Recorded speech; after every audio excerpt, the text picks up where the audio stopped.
Bonsoir et bienvenue dans la 418e édition du Journal des Sports, l'avant-dernière de la saison. Et ce soir, en notre compagnie, nous rendons hommage au RS10 Tennis qui, la semaine dernière, est monté en National 4 pour la première fois. Nous en parlerons dans la seconde partie du JT Sport. Auparavant, regardons le programme de ce soir.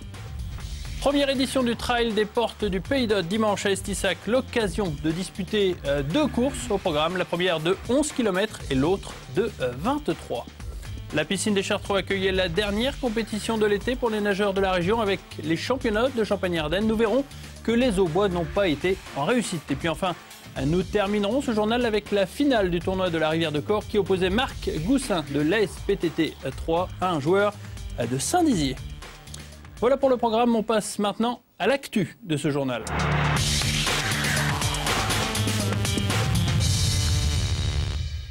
Avec bien sûr la tenue du premier trail des Portes du Pays d'Aude, une épreuve organisée par Patrice Simon, le président du sport détente Aix-en-Othe, une course qui partait donc d'Estissac pour arriver à Fontvannes avec deux parcours possibles, un de 11 km et l'autre de 23, un raid nature toujours très apprécié des spécialistes, mais qui devait faire face cette année à plus de 900 mètres de dénivelé. Reportage.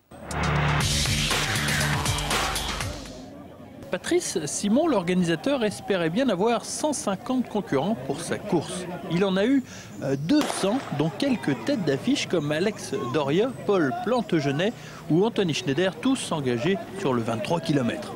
En revanche, sur le 11, c'est un quasi inconnu qui s'est illustré puisque Renaud Laheurte, licencié au TOS, sort de nulle part.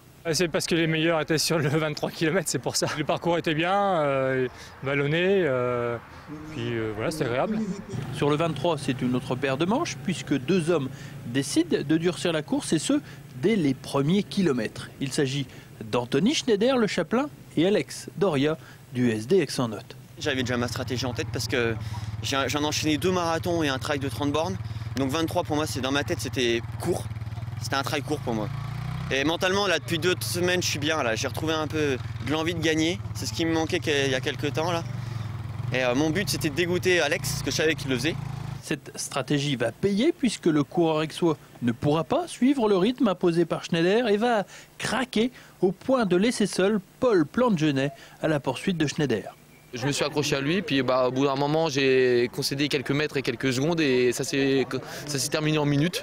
Et puis voilà quoi, puis j'ai craqué sur la fin parce que l'accumulation de dénivelé a fait que j'avançais plus. Mais le licencié de Lussac a de très bonnes jambes, il ne sera pas revu avant de franchir la ligne d'arrivée en 1h35 minutes. Je suis content parce que je manquais d'une bonne course avec de la concurrence, de gagner une bonne course devant des bons, quoi, là, devant 2 bons, donc ça fait plaisir. Ouais. Malgré tous ses efforts pour essayer de revenir, Paul Plantegenet ne sera pas récompensé de la 2e place puisque l'ex-handballeur du TOS, Thomas Paris, lui souffle au sprint. Une fois que ça finit au sprint, c'est pas souvent, mais c'est pas facile. J'avais vu un peu l'arrivée, je savais qu'il y avait le petit virage avec les gravillons, là, donc ça s'est joué vraiment au finish. Je me fais allumer sur la fin comme un bleu, quoi, mais bon après c'est pas trop un objectif, mais c'est un peu rageant, mais bon c'est comme ça. Une première édition qui aura vu un cavalier seul d'Anthony Schneider dans les quelques 900 mètres de dénivelé. Tout cela est prometteur pour la rentrée en août prochain. Samedi, au Risset, c'était la 35e édition des 24 heures moto rétro. Une course toujours très prisée par les spécialistes. La grande particularité de cette épreuve, vous l'avez compris, c'est qu'elle était réservée aux motos anciennes de cylindrée inférieure à 175 cm3 et mise en service avant 1970. Les équipes composées de 2 à 3 pilotes se relayaient ensuite au guidon de cette moto durant une journée entière. Une course qui a une nouvelle fois fait le bonheur des passionnés de vieille mécanique. De belles images de Louis-Armand Viret. On passe à la natation avec la saison 2012 qui prend fin au bord des bassins. Samedi et dimanche, on disputait les championnats régionaux d'été à la piscine des Chartreux. Une compétition où les Aubois avaient très peu de chances d'accrocher des podiums et cela s'est confirmé. Très peu de chances pour les Aubois d'accrocher un podium lors de ces championnats régionaux. Les nageurs locaux sont donc contraints de s'appuyer sur leurs valeurs sûres telles que Michel Bouheret du TOS. Du haut de ses 20 ans, le Troyen est le plus vieux des nageurs lors de sa finale du 200 mètres d'eau. Mais c'est justement cette expérience qui va faire la différence puisque Bouheuret s'imposera dans le temps de 2:15,91, son meilleur temps de la saison. C'était l'objectif pour moi, c'était déjà la place. Et ensuite le temps, avec mon entraîneur, j'ai fait mes preuves pour lui et pour moi, j'ai fait mes preuves au championnat de France. Et puis voilà, encore, il y a un mois aux interrégions. Donc j'ai fait quasiment mes meilleurs temps aux interrégions, c'était mes meilleurs temps de l'année. Donc là, on visait la place. Le nageur du TOS remettra ça dans la finale du 50 mètres d'eau. Il domine là aussi tout le monde dans le bon temps de 29,02. À part la 4e place du Chapelain Nathan Bruet dans le 200 mètres brasse, l'autre attraction de ces championnats régionaux résidait dans le duel père-fils qui opposait l'emblématique Aubois Nicolas Granger à son rejeton rémois de 17 ans Jérémy. C'est la première fois qu'ils étaient côte à côte dans une ligne d'eau. J'ai voulu venir ici parce que mon fils nageait, je me suis inscrit sur la même épreuve que lui pour pouvoir nager avec lui. C'est vraiment la seule motivation que j'ai pu avoir ce week-end. Un Nicolas Granger qui n'a laissé le soin à personne de s'imposer sur le 200 mètres nage libre, histoire de rappeler à tout le monde qu'il était toujours le boss. Et un petit clin d'œil à nos amis du billard à présent, et plus particulièrement du côté de l'AFEBAS. 8 poules auxquelles sont affiliées l'Union de Palis, dont les 2 équipes ont réussi à ramener les titres régionaux. À cette occasion, le maire de cette commune du Pays d'Auth, Roland Briquet, a tenu à les honorer en les récompensant, car les Aubois honoraient aussi leur parcours au championnat de France à Gien, qui s'était achevé en quart de finale. Encore bravo à Gilles et toute son équipe. On ouvre une grosse page tennis avec tout d'abord l'épilogue du tournoi de tennis de la Rivière de Corps avec une finale a priori taillée pour le licencié de Saint-Dizier, Cabrion, classé 2-6 face au joueur de l'ASPTT 3, Marc Goussin, seulement classé 5-6. Heureusement, le tennis, vous le savez, n'est pas une science exacte. Reportage. Très mauvais début de match pour le Bragard qui se fait breaker d'entrée par Marc Goussin et qui mène rapidement 3-0. Derrière, Cabrion enchaîne les fautes directes et ne peut empêcher le postier de s'emparer rapidement du premier set malgré un léger mieux en fin de manche. Je sais pas, j'arrivais pas à mettre, surtout en coup droit, je faisais beaucoup de fautes bêtes en fait parce qu'il jouait court et du coup je faisais des choses bêtes. Des fautes bêtes en fait et du coup il en a profité. Et puis... Rebelote pour ce début de second set avec de nouveau la perte de son service dès l'engagement. Le joueur de Saint-Dizier continue alors de donner des balles au joueur Aubois qui de son côté aligne les jeux.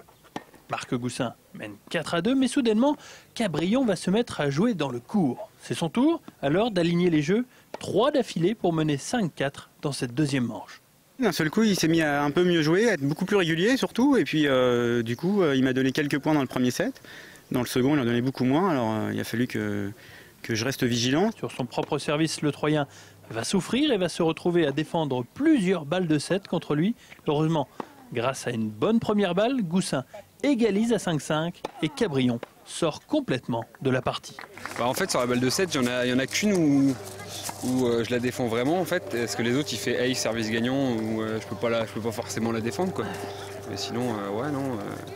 Après ça se joue à rien, je veux dire une balle si elle est dedans, s'il fait une double faute, si à ce moment-là j'ai un petit peu plus de réussite, je gagne le set, après on sait pas ce que ça peut donner au troisième quoi. Complètement déconcentré par cet échec, le joueur de Saint-Dizier lâche ses coups et voit Goussin marquer les 2 derniers points de la partie et l'emporter 6-3, 7-5. Bon, j'ai eu 2-3 coups de réussite, notamment sur les balles de 7 qui m'ont permis les balles de 7 contre moi, qui m'ont permis de gagner le jeu et de gagner le match derrière. Bonne récompense pour Goussin que cette victoire, lui qui tournait autour après 2 finales consécutives. Allez, on passe à la partie invitée de cette émission.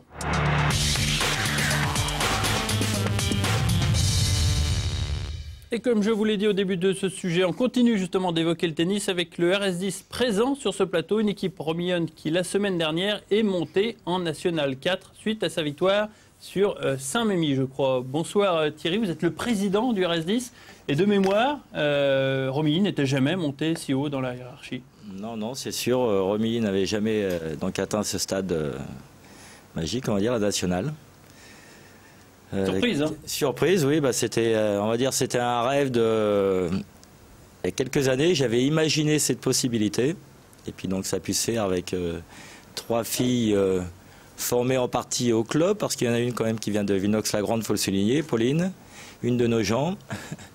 2 autres issus entièrement Du RH. Voilà. Du Romilly handball. Tout à fait. Ça reste dans le coin. Et du tennis aussi en Romilly, elles ont commencé toutes petites. Donc ça reste régional. C'est voilà. bien, régional. Ce sont que des filles de l'Aube et enfin du proche banlieue de Romilly. Il faut le signifier parce que c'est toujours rare de monter avec exclusivement des filles donc du cru. Laure Chardin justement est la meilleure classée de cette équipe. Bonsoir Laure. Bonsoir David. On vous a connu au TC 101, oui. Maintenant au Romilly Sport 10, une petite équipe au départ, puis finalement ça s'est bien construit et finalement pour finir en National 4, ça prouve que finalement ça peut marcher l'esprit d'équipe, ça peut supplanter. C'est sûr, donc moi je suis arrivée l'année dernière déjà, contrairement à Anne-Sophie qui est arrivée cette année.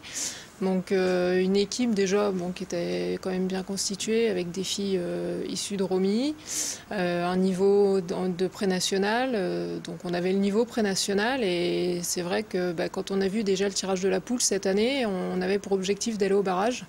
Et puis avec une issue très positive pour nous, puisque on accède à la Nationale 4. Et c'est vrai que l'esprit d'équipe qui règne dans le groupe est très bon.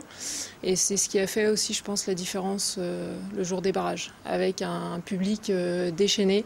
Très chaud, très chaud. Très chaud, donc beaucoup, merci. Beaucoup sont d'accord pour dire que ça a joué lors de cette rencontre. Tout d'abord, merci au club d'avoir proposé l'organisation d'un bus. Qui sera payé par la mairie. Donc on a réussi à faire venir 21 personnes dans le bus, plus quelques-unes venues personnellement. Donc on avait à peu près... la présidente du comité de l'Aube de tennis. Présidente, tout à fait. Donc on était à peu près 25. On avait 25 supporters pour nous qui ont fait beaucoup de bruit, qui nous ont soutenus du début jusqu'à la fin. Donc c'est vrai que c'est un plus. C'est quoi la clé, Anne-Sophie? C'est une équipe de copines? Pour moi, c'est vrai que ça a été difficile au départ, mais finalement, je me suis bien adaptée au groupe. Et c'est vrai qu'il y a eu vraiment cet esprit de groupe au moment des barrages. C'est ce qui a fait, au moment de commencer le championnat de pré-national, de se dire, finalement, il y a une bonne osmose, ça peut faire la différence par rapport aux petites différences qu'il peut y avoir entre les classements. Voilà, tout à fait. D'accord. Pauline ? Je sais que vous ne parlez pas beaucoup. C'est normal, vous avez 15 ans seulement 15 ans, et vous êtes déjà 5-6. Comment expliquer? On peut expliquer le classement 5-6 à 15 ans, c'est quand même très très haut dans la hiérarchie du tennis. Beaucoup de tournois, un bon entraîneur aussi, avec 2 entraînements par semaine. Puis j'en veux un petit peu aussi. Beaucoup de sacrifices aussi. Oui, aussi. Ouais. Motivation. Merci Anne-Sophie. Ça va, on va pas vous embêter trop longtemps, ça va. Enfin, on va quand même dire qu'Anne-Sophie a battu hier Pauline, donc en finale du tournoi de la Rivière de Corse. Je tenais à le dire parce que on ne l'a pas dit dans le sujet, mais c'est vrai qu'à côté vous disputiez le tournoi féminin et Anne-Sophie a eu le plaisir de battre sa coéquipière en finale. Ça prouve que Romilly est présent dans tous les tournois et donc les gagne. C'est bien, c'est bien. On va passer aux 2 Aurélie du groupe, Aurélie Vidal et Aurélie Sauvageau. Alors vous présentez la particularité d'être handballeuse à la base. Vous n'êtes pas issue du tennis. Comment vous vous êtes retrouvée dans une équipe de tennis, Aurélie Vidal? Si, moi j'étais d'abord au tennis. Je suis ensuite partie au handball et je suis revenue après au tennis. C'est un bon niveau en handball parce que vous avez joué à une époque, en 2007 je crois, dans l'équipe qui a joué en N3 en handball. C'est ça. J'ai connu aussi la nationale au niveau du hand et c'est vrai que ça fait plaisir de retrouver le niveau national au tennis, surtout que dans le cadre collectif en plus, parce que c'est vrai que quand on a goûté au sport collectif, c'est intéressant de pouvoir retrouver cet esprit un peu d'équipe dans un sport individuel où c'est pas toujours évident pour des joueuses qui n'ont connu que le sport individuel, justement, de se donner un peu pour une équipe. 5 week-ends dans l'année, là 6 avec les barrages, mais c'est vrai que c'était l'ambiance et tout ça, c'est vrai que on retrouvait un petit peu ce qu'on a connu au niveau du handball. D'accord avec Aurélie Vidal, c'est cette ambiance qui vous avez retrouvée à l'époque du handball peut-être? Oui, voilà, elle l'a très bien dit. C'est vrai que le fait d'avoir connu du sport collectif avant, là, ça nous a fait plaisir de retrouver un petit peu cette ambiance-là, parce que c'est vrai que le tennis, le reste de l'année, c'est très individuel. On part en tournoi seul, donc là, ça fait vraiment plaisir de pouvoir vivre quelque chose à plusieurs, quoi. Alors, on n'a pas beaucoup évoqué cette rencontre, mais Laure, c'était assez délicat puisque vous avez été menée dans la rencontre très tôt, 2-0 je crois. Oui, bah alors sur le papier, l'équipe d'en face était plus forte. Ouais. En fait, les 3 premières de chaque équipe avaient le même classement, sauf que elles, derrière, elles avaient 2 filles classées 15, et nous, on avait Aurélie Sauvageau qui est 15-3 et Aurélie Vidal qui est 15-2. Donc elles avaient un léger avantage. Donc tout de même, je tiens à signaler qu'elles ont réalisé 2 bons matchs, parce qu'Aurélie Sauvageau fait 3-7 à 15. Aurélie Vidal accroche le 2e set 7-6, donc déjà sur un élan positif malgré tout, parce qu'on voit des matchs accrochés. Ensuite, on a Pauline donc, qui rapporte le premier point en gagnant 2-7. Avec Anne-Sophie, donc après il a plu, on a dû aller à l'intérieur, donc des circonstances un peu particulières, mais bon, on s'y fait vite au tennis, on a l'habitude, mais ça a permis aussi d'avoir plus d'ambiance. Le fait d'être à l'intérieur, ça résonnait plus, donc c'était peut-être un avantage de retourner dedans. Avec les supporters qui donnaient un peu plus de voix. Anne-Sophie donc qui gagne facilement son match, et puis derrière donc j'avais un peu la pression parce qu'il y avait 2-2. Et l'objectif, c'était de mener à l'issue des simples, et je perds en 3-7. D'accord. Donc vous êtes mené 3-2, il y a les doubles qui se jouent, et là, voilà. Vous vous dites qu'il faut répartir les bonnes équipes de doubles pour... on a l'habitude en fait de faire les mêmes doubles. On s'est entraîné la semaine qui a précédé les barrages avec les doubles types. Donc on ne voulait pas changer nos équipes de doubles puisqu'on se connaît un peu, on commence à avoir des automatismes. Donc on ne voulait surtout pas changer. On a gardé les mêmes équipes et ça a payé. D'accord. Les équipes, elles sont ? Donc en double 2, on a Aurélie Vidal avec Anne-Sophie, et en double 1, Pauline et moi. D'accord. Aurélie Vidal, ce double, alors comment on l'aborde dans ces cas-là? On se dit, faut pas qu'on ait la main qui tremble, on a la victoire, on a la montée au bout de la raquette. Bah, c'est vrai qu'elles mettent leur numéro 1 dans le double 2, donc... la 3-6, donc on ne sait pas trop forcément à quoi s'attendre. En même temps, on s'était entraîné ensemble toute la semaine avec Anne-Sophie. On avait déjà 2 victoires ensemble sur les matchs de poule, donc je pense qu'on a abordé quand même assez sereinement ce match, avec en plus le capitaine adjoint Pascal Berthier qui était sur le banc et qui nous a bien managé. Donc ça s'est plutôt bien déroulé pour nous. C'est vrai qu'en face, elles ont au contraire pas aligné leurs équipes habituelles, et nous ça s'est vraiment ressenti sur notre double parce qu'on voyait qu'elles n'avaient jamais joué ensemble, et ça a été compliqué pour elles, et du coup plus facile pour nous, quoi.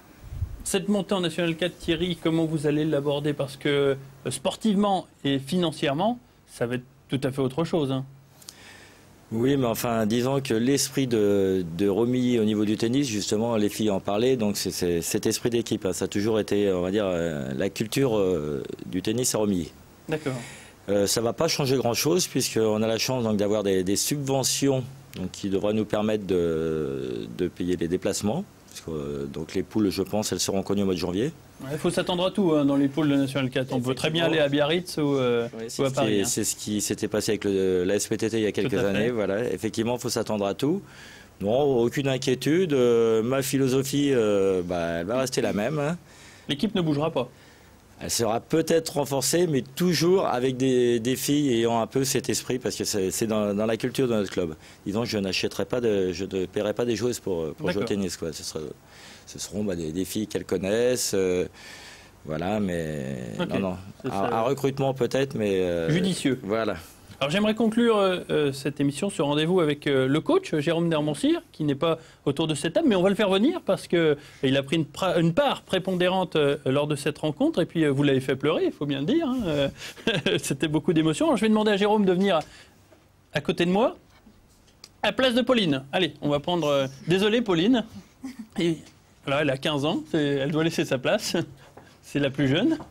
Jérôme, non, il n'y a pas besoin de micro. Je ne sais pas pourquoi je vous tends le micro. Hein.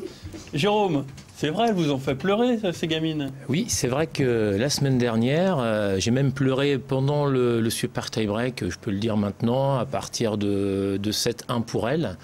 Je sentais vraiment qu'elles allaient réaliser, je dirais, l'exploit. Hein. C'était le double de Pauline et de Laure. Et c'est vrai que là, les larmes ont commencé à... Même si j'étais toujours présente pour les encourager. Et c'est vrai qu'à 7.1, j'ai commencé versé quelques larmes. Et puis ensuite, c'est vrai que quand elles se sont imposées, personnellement, je me suis vraiment retiré et je suis allé pleurer de mon côté.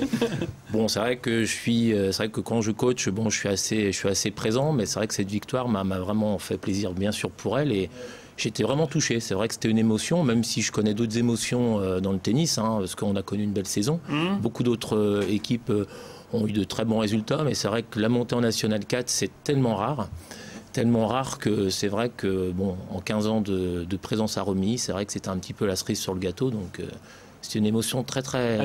Elles l'ont fait et je les félicite encore parce que. Et il me semble bien que vous l'aviez plus ou moins prédit dans le Journal des Sports. C'est vrai. C'est vrai que le Journal des Sports où j'étais présent le 11 juin, je crois, je me rappelle bien. C'est vrai que moi je suis toujours très confiant.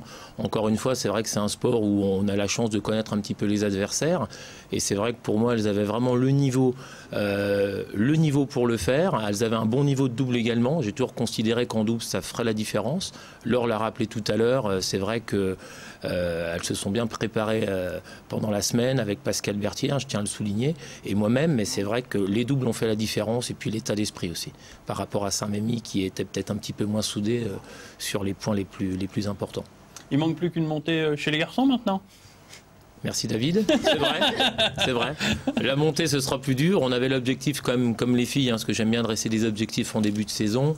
Les barrages, on l'a raté, justement par manque de cohésion, moi j'aime le dire, par manque d'entraînement peut-être plus constant. On avait une belle équipe, mais ça n'a pas suffi. Donc pour les hommes, ce sera plus dur, parce que je sais que les poules l'an prochain seront extrêmement fortes. Mais en tout cas, moi je félicite les filles parce que même à Romilly, il n'y a pas que l'équipe 1 qui tourne bien, il y a un ensemble d'équipes. C'est un vrai club et je suis encore fier d'en faire partie. Donc, bravo. Je vous félicite en tout cas. Bravo pour cette montée en National 4. Merci, et il y a de quoi franchement donc être fier de cette équipe du RS10. Allez, on tourne la page de la petite balle jaune pour ouvrir celle du ballon rond avec la reprise de l'Estac qui s'est effectuée cette semaine au Stade de l'Aube. Après 5 semaines et demie de vacances, les joueurs de Jean-Marc Furlan ont retrouvé le chemin des terrains mercredi et Damien Ardois était présent pour Canal 32. Reportage. Ils sont 18 à avoir effectué leur rentrée officielle dans le vestiaire troyen. Ne manquaient à l'appel que Eloge Nzayamissi et Djibril Sidibé pour cause de sélection internationale. Les 3 Brésiliens du groupe sont eux attendus ce soir. Sinon, tout le monde était là après presque 1 mois et demi de vacances. Le retour au travail n'a pas l'air d'être contraignant. On est content, pour ma part, parce que on a quand même eu des belles vacances. On a eu 5 semaines et demie, c'est plutôt rare. Et puis surtout, aujourd'hui, on sait qu'on reprend le foot, mais pour la Ligue 1. C'est un moment de retrouvailles où on voit les partenaires, les vacances, comment ça s'est passé, un petit peu s'ils ont couru, s'ils n'ont pas trop pris de poids. Et puis tout de suite, penser déjà un petit peu au stage, voir un petit peu les équipes qu'on va jouer, tout ça. 2 jours avant les joueurs, le staff a lui repris le chemin du Stade de l'Aube avec notamment Michel Padovani, le nouvel entraîneur adjoint. Depuis lundi, il s'agissait de planifier le programme d'avant-saison. Après quelques jours de vacances passés aux États-Unis, le coach est prêt à s'attaquer aux défis de la Ligue 1. Il y a eu ce matin un accueil de bienvenue du président et de moi-même. De présentation un peu des nouveaux. Et surtout, c'est quand tout le monde va être rentré, on saura dire combien il est important de franchir, évidemment, si on veut survivre dans cette Ligue 1, de franchir un palier. Mais c'est nos garçons qui doivent franchir ce palier et je compte beaucoup sur eux. Ce palier, il faudra pour l'instant le franchir avec l'effectif de Ligue 2. Seuls 2 recrues étaient sur le terrain de la reprise ce matin. Benjamin Nivet, de retour à Troyes après 5 ans passés à Caen, et Stéphane Darbion, que Jean-Marc Furlan a connu à Nantes. Pour être compétitif, il faut trouver un gardien remplaçant, des milieux de terrain offensifs et surtout un buteur. L'affolement n'est pourtant pas de mise. On sait que les années où il y a l'Euro ou la Coupe du Monde, rien ne bouge en juin. Aujourd'hui, rien ne bougera avant la 2e quinzaine de juillet, parce qu'on voit dans les clubs, tout le monde attend. Nous, on a le temps, on a l'effectif, on s'appuie énormément sur l'effectif de la saison dernière. On a le temps, on peut démarrer le stage, on peut démarrer les matchs amicaux. Les matchs amicaux donneront aussi beaucoup d'éléments pour voir exactement les postes manquants, les plus urgents. En attendant de compléter l'équipe, les Troyens ont devant eux 3 jours de tests et d'entraînement à Troyes avant de partir en stage à partir de samedi du côté de Morzine. Et donc, ils sont partis depuis samedi à Morzine. La formation de Jean-Marc Furlan y restera jusqu'au week-end prochain, avec notamment un match contre Brest prévu samedi en Savoie. Le mercato de son côté a repris depuis longtemps puisque les Troyens, avant l'entraînement, avaient déjà fait signer Nivet, Darbion et Padovani. Depuis vendredi, les Aubois ont un nouveau renfort avec Grandi Ngoyi, le milieu de terrain du PSG prêté à Nantes cette année. S'était fait connaître des Troyens pour avoir brisé le péroné de Julien Outrebon et avoir marqué un but face à l'équipe troyenne au match retour. Le milieu défensif de l'Estac a signé pour 3 ans en faveur de son nouveau club. Il a enfin coupé le cordon avec Paris, club dans lequel il a été formé. Je coupe le cordon. Ça, c'était une bonne expérience. J'ai beaucoup appris grâce à Paris, grâce à toutes ces expériences que j'ai pu avoir. Et aujourd'hui, je suis content d'être là. Et comme je vous dis, j'ai envie d'apporter quelque chose au club. Dans le stade, j'ai eu des bons souvenirs et des mauvais souvenirs. J'ai failli faire mon premier match en pro ici. Mon premier match sur le banc, j'étais avec Lacombe. Lacombe qui me dit Grandi, va t'échauffer, je vais m'échauffer. Je viens et il me dit non, finalement, attends un peu. Mais c'était mon premier match, j'ai des bons souvenirs et des mauvais souvenirs avec ce qui s'est passé l'année dernière, la blessure de Julien et mon carton rouge et mes 10 matchs de suspension. Mais bon, c'était hier, hein. Comme je dis, une nouvelle page à écrire et j'espère qu'il n'y aura que des belles choses. Et voilà, pour terminer, sachez qu'en motoball, le SUMA s'est incliné à Vougeaucourt 7-1. Le SUMA perd sa 2e place et dans le même temps, au triathlon de Dijon, Eric Pina a pris une belle seconde place. Voilà, cet avant-dernier journal de la saison est terminé. Je vous remercie de l'avoir suivi. À lundi prochain pour le dernier numéro. À très bientôt.